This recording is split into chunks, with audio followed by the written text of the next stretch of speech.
Hello again. Just another video, once again, going on about the universities in America. The presidents there that have been caught up in the antisemitism. This is a bit more to do with the sorts of people that they're hiring, and I did make a few comments in that last video about the issues that we're seeing in quite a lot of these institutions and the fact it's now women leading them. Once again, I'll highlight I don't have a problem with women being in positions of authority if they're good enough for the job. But it seems to be that there's a lot of women getting. There's an ideology that we want more women at any cost. So this is it's off. This is off previously Twitter, now X. I saw this via Elon Musk's page. That's my device, by the way, tweeting then. And this is from Christopher F. Rufo's Twitter. So please have a look yourself. I'll put the link below after I've uploaded this. So exclusive. Real Chris Burnett and I have obtained documentation demonstrating that Harvard president Claudine Gay plagiarized multiple sections of her PhD thesis, violating Harvard's policies on academic integrity. This is a bombshell thread. Now, this is what I've just said about getting women through at any cost, because there is documentation on this thread as well. By the way, there is images proving it. And it does seem to be that there is exceptions getting made to allow women to get through to meet a political ideology, rather than getting women through based solely on merit. And it's dangerous. And people might say, oh, well, why is it dangerous? Well, do you want somebody performing a triple heart bypass on you who's got that job because they are the best person for that job? Or do you want a person performing that life-endangering operation, and possibly an operation that could kill you, who's got that job purely because they fill a diversity quota? I've got a feeling 100% of people watching this video are going to say they want the best person for the job, irrespective of the physical characteristics. So anyway, I'll carry on.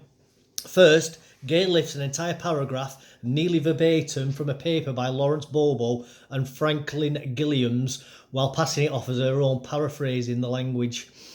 This is a direct violation of Harvard's policy. Basically, Harvard say that when you paraphrase something, the entire thing has to be changed into your own words.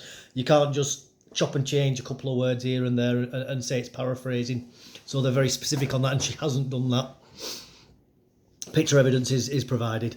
Gay repeats this violation of Harvard's policy throughout the document, again using work from Bobo and Gilliam, as well as passages from Richard Shingles, Susan Howell and Deborah Fagan, which she reproduces nearly verbatim without quotation marks.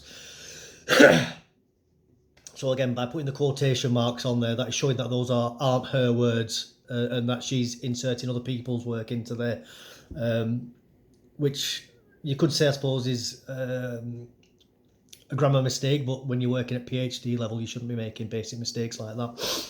Again, pictures are provided there, so on to the next thread.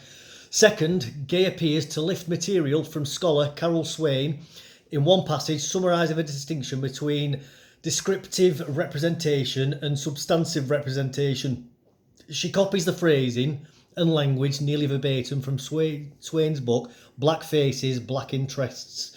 Sorry, I'm just opening up that particular one. It carries on a bit more. Where were we? Black interest, without providing a citation of any kind. See, that's naughty, that. You know, she's taken somebody else's work and then not credited them for that work.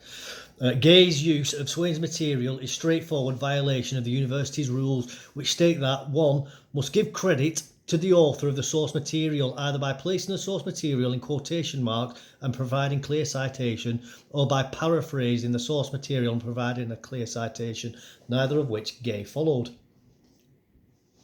Next, later in the paper, Gay also used identical language to Swain without adding quotation marks as required. Since the 1950s, the re-election rate for House members has rarely dipped below 90%.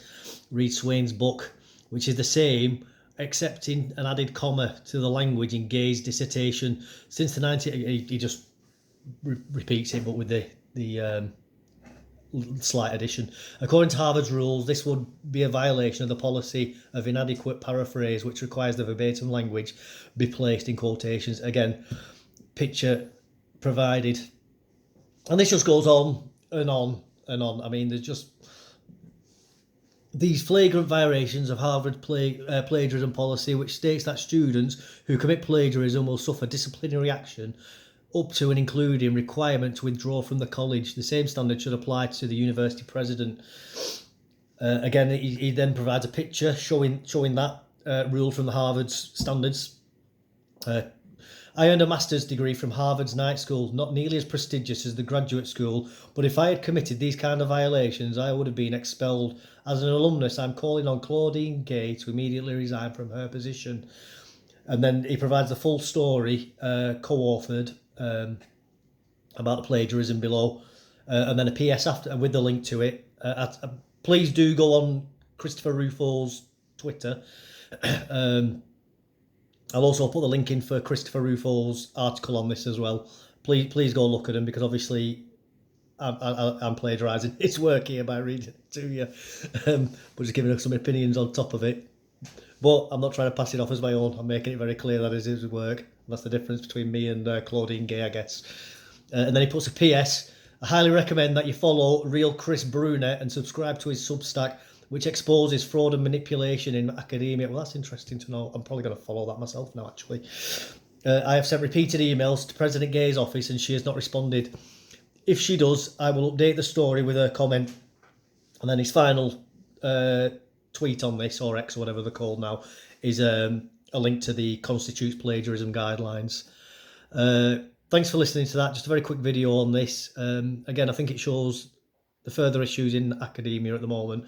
You know, we're not talking about some 2-bit backstreet diploma factory here, are we? We're talking about one of the most prestigious universities in the world, where really only the wealthiest people can afford to send the kids, or if you're incredibly intelligent, you know, you get in there on a scholarship, or, you know, if you're amazing at a particular sport, you get a scholarship. But, you know, this is really for, you know, these people are supposed to be the creme de la creme of society, and it's just being made a mockery of.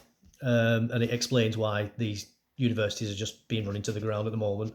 Anyway, thanks for that. Please like, subscribe, comment below if you've enjoyed this, and hopefully see you next time. Bye bye.